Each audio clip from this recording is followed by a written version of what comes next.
For today's vlog mga kasuki, magluluto po tayo ng ampalaya con tofu. Ayan po, yung tofu natin ay pinrito ko na po. So tara po mga kasuki, samahan niyo po ako hanggang dulo at magluluto po ako ngayon ng ampalaya con tofu.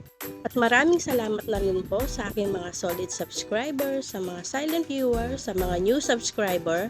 Maraming salamat po sa walang sawang support. At kung ikaw ay bago pa lang sa aking YouTube channel, please subscribe my channel and pakiclick na rin po ang notification bell para lagi po kayong updated sa aking mga latest video.